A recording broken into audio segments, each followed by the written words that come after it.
Hi friends, good morning. మరొకసారి మా చిన్న విన్నపం, మై లైఫ్ జర్నీ అని యూట్యూబ్ ఛానల్ని సబ్స్క్రైబ్ చేయండి, లైక్ చేయండి, షేర్ చేయండి. ఈరోజు వచ్చేసి మేము ప్రకాశం జిల్లా పుల్లల చెరువు మండలం ముటుకుల గ్రామ పంచాయతీలోని సింగుపల్లి అనే ఒక హ్యాబిటేషన్కి వచ్చేసాం అనమాట. ఒక పెద్ద సమస్యలా కనపడే ఒక సమస్య మన దగ్గర ఉంది. అదేంటంటే మురుగునీరు నిల్వ ఉంటాం అనమాట. ఇది ఒక్క ప్లేసే కాదు, మన రోడ్లన్నీ కానీ చూసుకుంటూ పోతూ ఉంటే ప్రతి చోట నీరు చాలా స్టాక్ ఉంటుంది అనమాట. ఇలా నీరు నిల్వ ఉండటం వల్ల దోమలు వ్యాప్తి చెందుతాయి అనేది అందరికీ తెలిసిన విషయమే. ఆ దోమల వల్ల ప్రజలకి దోమలు కొట్టడం వల్ల అనారోగ్య పాలవుతారు అనేది వాస్తవమే. కానీ ఇంత నీరు నిల్వ ఉంటున్నా కానీ ఎందుకని పంచాయతీ అధికారులు స్పందించట్లేదు, ఎందుకని వాళ్ళు చర్యలు తీసుకోవట్లేదు? అసలు పంచాయతీ వాళ్ళు పనులు చేపిస్తున్నారా లేదా, అసలు కనీసం క్లాప్ మిత్ర వాళ్ళు ఉన్నారా లేరా అసలు అనేది మనం చూడాలి. కానీ ఇంత నీరు స్టాక్ ఉండి అది ఒకరోజు ఉన్నది కదా నాకు తెలిసిన కాడికి. ఎందుకనంటే ఇదంతా కూడా కలర్ కూడా మారిందనమాట, మొత్తం పాసి పెట్టినట్టుంది అనమాట. సో మరి పంచాయతీ అధికారులు అసలు ఉన్నారా లేరా, లేదంటే అసలు గ్రామ సర్పంచి ఇక్కడ పర్యవేక్షిస్తున్నాడా లేదా అనేది కొంచెం గ్రామ సభ్యులు కూడా తెలుసుకుందాము. ఇదే విధంగా అనుకుంటే మాత్రం ఇళ్ళ చుట్టుపక్కల ఉన్నటువంటి ప్రతి ఒక్కళ్ళు అనారోగ్యం పడేటువంటి అవకాశం ఎక్కువ శాతం ఉందన్నమాట. సో మరి ఇది ప్రభుత్వం దృష్టి తీసుకెళ్దాం మనం, వాళ్ళు స్పందిస్తారో లేదో అనేది నెక్స్ట్ స్టెప్. సార్ బట్ కానీ ఇప్పుడైతే మాత్రం గ్రామంలో ఉన్న ప్రజల్ని అందరినీ మనకు అందుబాటులో ఉన్న వాళ్ళని అడుగుదాం అసలు. ఓకే, మన మధ్య ఒక పెద్ద ఆయన ఉన్నాడు, ఈ ఊరి నివాసి. పెద్ద ఆయన చెప్పండి, ఈ విధంగా నీళ్ళు స్టాక్ ఉంటుంది కదా, మరి మీరు ఎవరికన్నా అధికారులు చెప్పటం కానీ లేదంటే ఎప్పుడన్నా అధికారులు వచ్చి ఇది చేయటం కానీ ఎప్పుడన్నా చూసారు అసలు? అంటే ఎందుకని రావట్లేదు అసలు? మీరైనా కానీ ఎవరికన్నా చెప్తున్నారు, చెప్పట్లేదు అసలు సమస్య? అందరితో చెప్పిన ఎంపీ గారు అందరితో మాట్లాడి ఓకే చేస్తామంటున్నారు, చేయలేదు. అంటే నిర్లక్ష్యం అనేది కనిపిస్తుంది వాళ్ళలో. ఈ సమస్యను పరిష్కారం చేయట్లేదు. గ్రామ సర్పంచ్ కానీ పంచాయతీ సెక్రటరీకి వాళ్ళు కూడా చెప్పారా? చెప్పారు, అయినా ఎటువంటి స్పందన లేదు. ఇంతే ఉంటున్నారు, ఇంకా దోమలతో కుట్టించుకోవడం ఉంటాం. ఇంకేం చేస్తారు మీరు ఇంకా? ఎందుకంటే మండలం లెవెల్ వెళ్ళగలరు మీరు. సర్పంచ్ చెప్పారు, పంచాయతీ సెక్రటరీ చెప్పారు, ఎంపీడీకి కూడా చెప్పారు, అయినా కానీ ఎటువంటి స్పందన లేదు. చూసాం కదా, చదువు లేకపోయినా కానీ పెద్ద పాపం ఆ మండల స్థాయి దాకా వెళ్ళి కంప్లైంట్ చేశాడంట, అంటే తెలియజేయడం జరిగింది. అయినా కానీ దాని మీద ఎటువంటి స్పందన లేదు. అంటే నిర్లక్ష్య ధోరణి ఎంత క్లియర్గా అనిపిస్తుందంటే, ఏం చేస్తారులే, ఏమవుతుందిలే, నిధులు మరి ఎటు వస్తున్నట్టు, ఎటు పోతున్నట్టు, వచ్చిన నిధులు ఏం చేస్తున్నట్టు అసలు? దీనిపై మరి ఎవరు వాళ్ళ మీద యాక్షన్ తీసుకోవాలి? సరే చూద్దాం, ఇంకెవరన్నా ఉంటే మాట్లాడి చూద్దాం. ఇంకో బజార్కి వచ్చాం మనం. ఇది కానీ చూస్తే సైడ్ కాలవ అని కానీ మీరు అనుకుంటే మాత్రం పొరపడ్డట్టే. ఇది మెయిన్ రోడ్, అంటే నడిచేది అనేటువంటి రస్తా అనమాట. నడిచేటువంటి రోడ్డులాగా కాకుండా సైడ్ కాలువలాగా నీళ్ళు పారుతూ ఉన్నాయి. మరి ఇక్కడ ప్రజలు నిరంతరం నడుస్తూ ఉంటారు, మరి వాళ్ళు ఎలా నడవాలి అసలు ఈ విధంగా ఉంటే? సరే, మన మధ్య ఇంకొక ఆయన ఉన్నాడు, మాట్లాడదాం.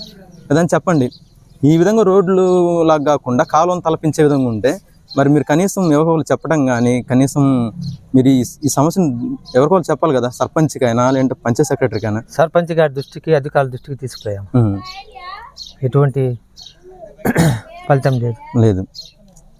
మీరు కూడా వదిలేశారు, ఇంకేం చేసేవాళ్ళని చెప్పేసి. మరి ఈ రకంగా ఉంటే ప్రజలందరూ కూడా ఇబ్బంది పడతారు కదా, అనారోగ్యం పాలవటం. వృద్ధాప్యులు వాళ్ళు పోవాలంటే ప్రాణానికి పోవాలంటే ఇబ్బందికరంగా ఉంది. మరి రాత్రులు నడవాలంటే జారి పట్టడం కానీ జరుగుతుంటుంది. పనులకు వెళ్ళే వాళ్ళు కానీ నిత్యం సైడ్ కాలువలు లేవు, సైడ్ కాలువ నీళ్ళు అంతే ఉంటుంది. ప్రజలు అనారోగ్యం పాలవుతారు కదా ఈ రకంగా అనుకుంటే. జ్వరాల బారిన పడుతున్నారు. చూసాం కదా, వీళ్ళు చెప్పినా కానీ సమస్యని వాళ్ళైతే పరిష్కరించట్లేదు అని చెప్పేసి చెబుతున్నారు.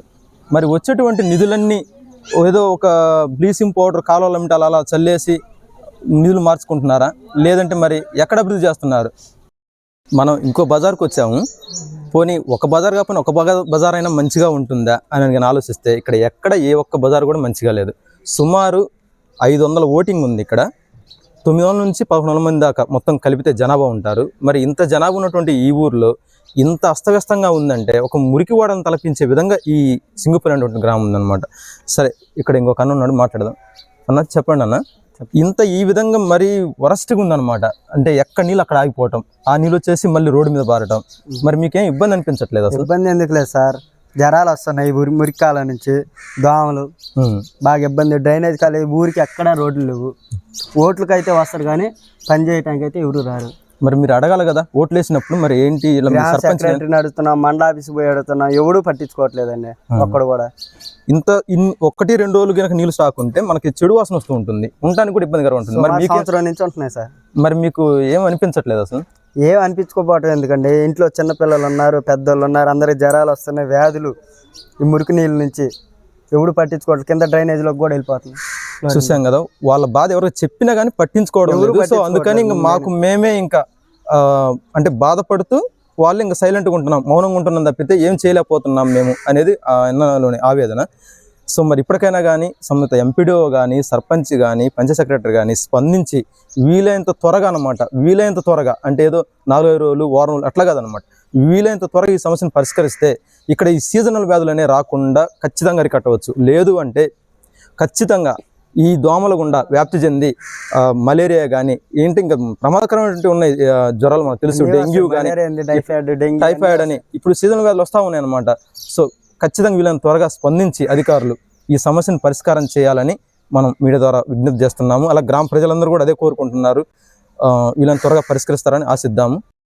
మెయిన్ రూట్ అన్న బాగుందా సింగపల్లి అనుకుంటే, మెయిన్ రూట్ కూడా అంతకి దరిద్రంగా ఉందన్నమాట. చూసుకుంటే ఇది ఎన్ని సంవత్సరాల క్రితాలు వేసారో తెలియదు కానీ గుంతలు గుంతలు అయిపోయి సైడ్ కాలంలో నీరు కూడా మెయిన్ రోడ్కి వచ్చేసి ఇక్కడ స్టాక్ ఉండటం వల్ల చూడండి, ఒకసారి బస్సు వస్తుంది ఎంత ఇబ్బంది ఉంటుంది. ఆ బస్సు వచ్చేటప్పుడు ఇంకేదైనా వెహికల్ కనుక వచ్చిందంటే ఎదురుగా ఇంకా ఇబ్బందికరం కాదు, ఎటు క్రాస్ సైడ్ వెళ్ళలేరు అనమాట.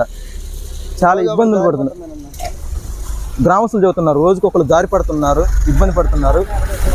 పిల్లల్ని స్కూల్కి తీసుకెళ్లాలన్నా చాలా ఇబ్బంది అవుతున్నది. ఇటువంటి రోడ్డుని చేపించే వాళ్ళు ఎవరు లేరు అని చెప్పేసి వాళ్ళు ఆవేదన వ్యక్తం చేస్తున్నారు. ఒకసారి మాట్లాడదాం.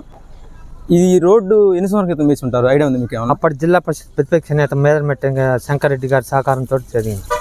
ఓకే, సుమారు ఎన్ని సంవత్సరాలు అయి ఉండొచ్చు? 25 సంవత్సరాలు. 25 సంవత్సరాలు. అంతకు ముందు ఎప్పుడు వేసిన రోడ్డు ఇంతవరకు దాన్ని ఏం లేదు, మరమ్మతులు చేయలేదు, కనీసం దాన్ని పునరుద్ధరించలేదు, ఏం లేదు.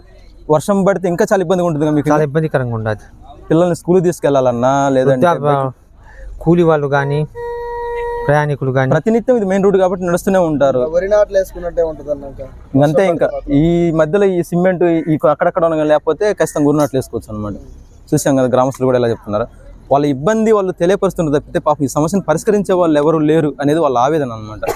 సరే, మరి ఇటువంటి ఈ సమస్యని మరి ఎవరన్నా త్వరగా క్లియర్ చేస్తే వాళ్ళకి చాలా యూజ్ఫుల్ అవుతుంది. అది కాక కూడా ప్రతినిత్యం రహదారులు వెహికల్స్ వెళ్తూ ఉంటుంటాయి కాబట్టి సో ఈ సమస్య క్లియర్ చేయాలని మనం కోరుకుందాం.